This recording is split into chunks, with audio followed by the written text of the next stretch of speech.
Välkomna då till ett nytt avsnitt av mina samtal med Jeppe Strid. Och idag ska vi prata om lydig hund och vi ska prata om utvecklingstrappan och trafikljuset med mera. Det här ska Jeppe förklara för oss. Så Jeppe, kan du förklara skillnaden mellan lydnad och dressyr? Ja, först vill jag ge dig kritik. För du säger att lydig hund. Och då tror alla folk att man ska ha som en soldat med björnskjutsmössa som gör allt man säger. Men du ska poängtera att det är lycklig och lydig hund. För att en lydig hund, den får stora områden att röra sig på. Den får mycket frihet under ansvar. För att den är lydig. Då får den ett bra hundliv. Det var bara en parentes. Men man säger lydig hund, vi fokuserar på det. Då tror folk att det bara är lydnad. Och det är inte det vi pratar om. Jag kör på det. Ja, bra. Du frågar om lydnad och dressyr. Och det var det var ute efter, ja. Och det är det så här att folk förstår inte riktigt skillnaden. Utan dressyr är att man lär en hund göra någonting i störningsfri miljö. Och det är absolut inget fel i det. Vi har våra brukshundsklubbar som har sina trevliga tävlingar som de tyvärr kallar för lydnad 1, lydnad 2 och lydnad 3. Och det är fel. Det är fel. Hade de sagt dressyr 1, dressyr 2 och dressyr 3 så hade det varit rätt formulerat. Men de kallar det för lydnad. Lydnad är en annan sak. Lydnad är att hunden kan göra det föraren vill att det ska göra med en störning. Under störning. Och då pratar vi just som jag sa tidigare om jaktinstinkt, könsdrift och aggression. Hunden ska ändå fungera i det. Men dressyren är att man kan sitta och göra, det är jättetrevligt för både barn och allting, familjen, och träna high five med hunden och rulla runt på golvet. Jag har ingenting emot det. Men blanda inte ihop det med lydnad. För det har aldrig varit lydnad. Det är dressyr i störningsfri miljö. Göra ett rörelsemönster och få 8, 9 och 10. Jättetrevlig sport. Helt okej. Men det får inte vara någon löptitare. Det får inte vara en katt i mitten. Det får inte vara någon gås där borta på hörnan. Det får inte någon springa runt och heja runt omkring. För det ska stör inte. Platslinning. Platslinning. Hoppa. Vi klarar platslinningen idag. Bara för att ingen störde.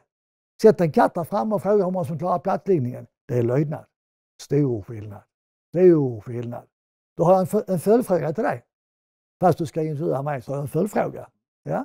Vad har du nytta av i vardagen? Lydnad eller dressyr?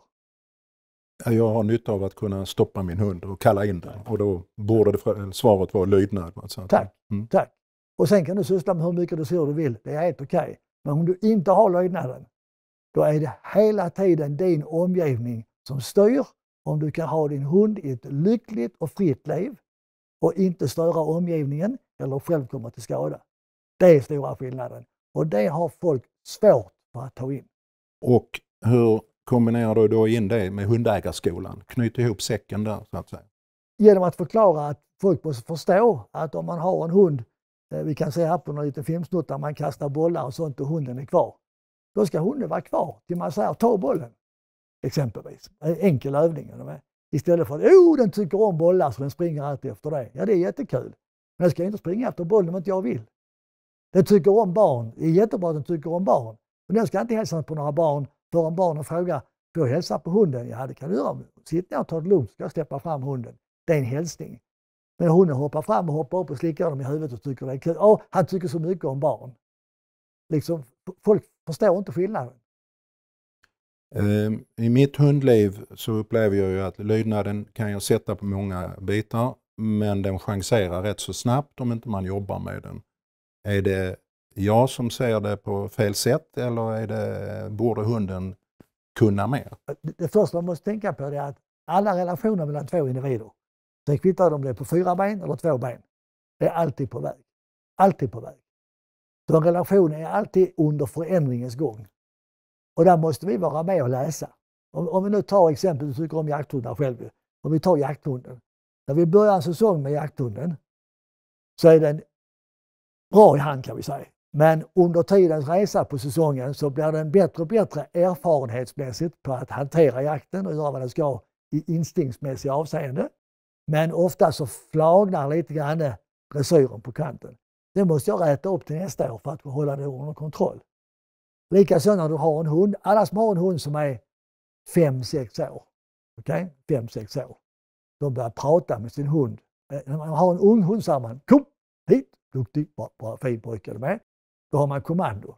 när man var äldre, Nisse kom nu Nisse, vad har jag sagt till dig? Jag har ju kallat på dig, du hör vad jag säger. Då börjar det. Och hunden säger med en gång, nu är vi inne i det läget. Vi kan göra precis vad vi själv vill, för då har vi utbildning i svenska. Så det är liksom en stor skillnad på hur vi hanterar det hela. Så ingen går härifrån vår verksamhet och får en stämpel att de är klara. Ingen. Och om de är duktiga går de härifrån med en verktygsväska som kan hantera en mjuk hund som är rädd, bygga den på rätt sätt, en stressad hund, de säger så, ja, ta det lugnt och få det lugnt. Och en aggressiv hund att dämpa, en jaktsugen hund att inte jaga om inte den ska. Har de verktygen då kan de hantera sin hund, men de blir aldrig färdiga. Och om jag kopplar på det där du pratar om att man alla har sin relation med hunden. Och jag brukar ju säga att du egentligen har världens enklaste jobb, för du går in på appellplanen och kan visa vilken hund som helst var skåpet ska stå så att säga. Och skapa din relation med tydlighet för hunden. Sen tar jag över hunden eller fortsätter med den och så vidare. Då har jag inte alls samma tydlighet och hunden läser det. Är det rätt uppfattat? Ja, är det för att jag är duktig, tror du? Det är väl en kombination av att du är duktig och jag är mindre duktig och tydlig. Ja, men du glömmer det viktigaste. Att jag är ett helt oskrivet blad för din hund. Så det här vet inte, jag är precis lika dum i huvudet som du. Jag har aldrig berättat det för hunden. Men du har berättat det hemma massor av gånger. Pratat på han, kom här och gå och lägg dig, och så gör han inte det. Jag har inte gjort det. Jag har inte varit i din hemmamiljö. Så att det är därför det ser så bra ut. Jag gör det för att jag har ett oskrivet blad, vet vad jag gör och går in på rätt sätt och får respons direkt. Bara för att hunden vet inte att jag är precis lika tjatig som du med min egen hund. Med handen på hjärtat då, om man brukar säga skomakarens barn och så vidare. Dina egna hundar som du har, för du har ju alltid hund. Så att, ja. Om folk tittar på dem så tror jag att väldigt många säger att han har väldigt koll på sina hundar, hoppas jag. Okay? Men jag gör massor av fel. Som alla andra. Självklart. Men börjar du också prata med dina hundar när de är 5-6 år? Det vill jag inte ha på intervju, men svaret är ja. Ja. Förklara trafikljusprincipen och hur du jobbar med den. Ja, den är lätt att förstå om man tar bort hunden helt och hållet och bara pratar trafikljuset, för det vet alla vad det är, och sätter sig i en bil. Okej? Inte för att man ska jämföra bilar och hundar, men bara för att få en annan känsla för det hela. Kommer du till ett rött ljus, då vet du att om du kör på det ljuset så kan du förorsaka en olycka, krocka, köra på någon och mista körkortet. Okej? Så det behöver vi inte diskutera, utan det gäller att bromsa och stanna. Det finns ingen omväg, du måste stanna. Sen kommer det gröna, grönt överallt, och vi kommer fram här, vad bra det är, va? Bara positivt. Så har man haft en mätare på förförelse, man sitter där mätaren stod på plus hela tiden när det gröna kom, för man fick 3 led framåt. Det gula är bara bra när det går från det röda till det gröna. Och det är väldigt irriterande när det går från det gröna till det röda. Och då säger jag att tar du bort det gula ljuset för hunden i fråga och har rött och grönt, så är det inga diskussioner. Gröna är positivitet, motivation, kärlek, respekt och så vidare. Det röda är att det gör du inte nu. Det är jättelätt att förklara. Men så fort du drar ihop de här två och liksom blir gul, så förstår inte hunden vad du vill. Men när du separerar dem, så förstår hunden med detsamma vad den får och vad den inte får.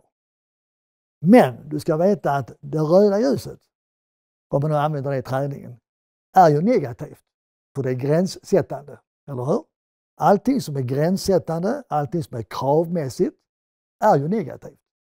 Och måste alltid kompenseras med positivitet för att sudda bort de negativa kanterna, men bibehålla själva kontrollen. Så säger man liksom att lägg av på rött ljus, och hunden lägger av och säger man bra! Det har ju ingenting med beröm att göra. Hon blir lika försiktig för alltihopa, men säger man lägg av. Jättefin pojk. Ja, fin du är. Om man har en kommunikation. Detta kan man inte göra med karameller. Det har du inte gått in på hittills. Men det kan man inte göra med karameller.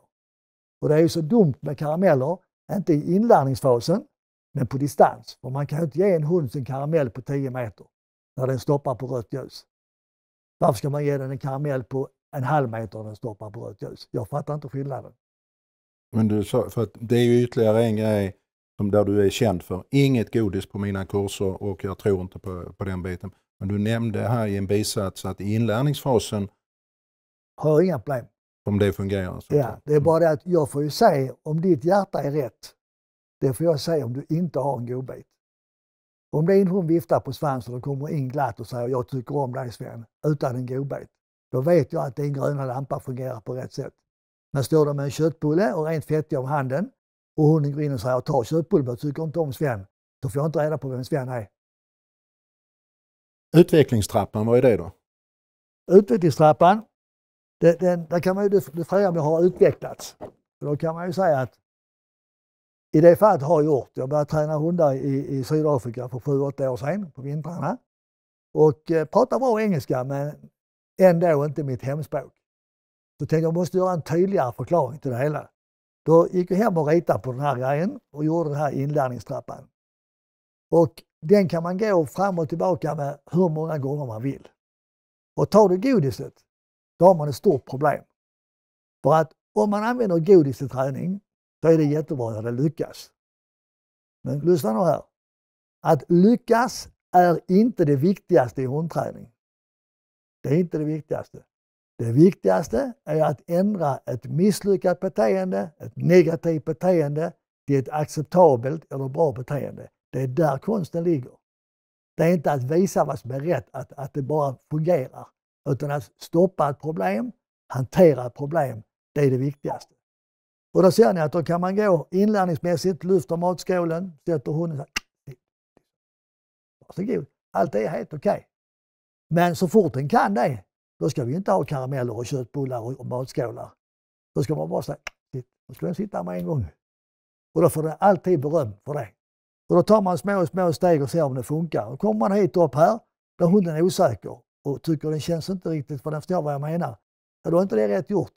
Då får jag dit ner igen och tränar igen ju. Och så håller jag på så här. När allt det funkar och kan gå på längre avstånd och ändå ha kontroll utan störning. Utan störning. Och då kallar man det. Man befäster. Utan störning. Dressyr. Yes. Det har vi pratat om tidigare. Då kallar vi det för dressyr. Okej? Nu kommer lydnaden in. Nu ska vi se ifall det funkar att få en lydnad. Ett blåsande löv i trädgården som blåser förbi hunden. Som den brukar jaga, men just nu får den inte det. En boll som kastas på marken. Ska inte jaga om inte jag säger till den. En annan hund där borta. Grannens katt. You name it. Då är vi inne på lydnaden. Men folk stannar ju någonstans här. Och stannar de här och kör med sin dressyr utan störning, så kommer de alltid att misslyckas där. Och då har man inte rätt hundhållning i min värld, för då kan man inte få det man kallar för en lycklig hund. En lydig hundsvän. Tack. Och då har vi pratat om utvecklingstrappan och trafikljuset. Så är det två grejer som då du tycker karaktäriserar dig och hundägarskolan? Då? Ja, det kan man säga. Det kan man säga. Det är liksom det jag här tiden går tillbaka till. Att är hunden lycklig? Är hunden förstår den vad du vill? Har den förtroende för dig? Och har den respekt för dig? Men du måste ha bägge parametrarna om du ska vistas i omgivningar där det finns störning. Ett par korta frågor till här. Du välkomnar löptikar och utagerande hundar. Varför det? Det är på vissa ställen så får man inte lov att komma och träna när man har löptik till exempel. Nej, för det är en störning ju. Men hur ska jag kunna få hundägare till att träna kontrollen på sin hund när det inte är löptikar? Mm. Hur ska jag kunna få en hundägare till att förstå att hans hund ska inte gå igång för att en annan hund skäller? Och därför ska jag hjälpa den som har en utagerande hund till att stoppa det. Samtidigt som jag ska hjälpa den som har en hund som vill tända för att andra hundar skäller. Jag välkomnar problem. Den som har störst problem hos mig är mest välkommen om vederbörande vill bli bättre. Men jag kommer här, jag ska ge dig en chans. Jag ska pröva ditt sätt och jag ska göra så gott jag kan. Gör sig icke besvär, är inte intresserad. Du måste vilja bli bättre. Jag kan ge dem all annan kunskap, tycker jag själv. Jag kan inte ge folk viljan att bli bättre. Den har var och en eget ansvar för. Sista frågan i detta avsnittet. Hur ska jag få mina hundar att fokusera mer på mig? Att söka mer kontakt? Kärlek och krav. Kravet är att du måste fokusera och kärleken är att jag älskar att fokusera för jag tycker om att titta på Sven, jag tycker om att vara nära honom, jag tycker om att vara han till lags och jag får mycket kärlek för det. Plus, men när katten kommer så måste den veta att den ska släppa katten med blicken och titta på dig. Vi kanske kommer in längre fram på fysisk och mental hund. Vi tar det sen. Tack så länge. Tack och själv. tack till er för det här avsnittet. Vi återkommer. Tack.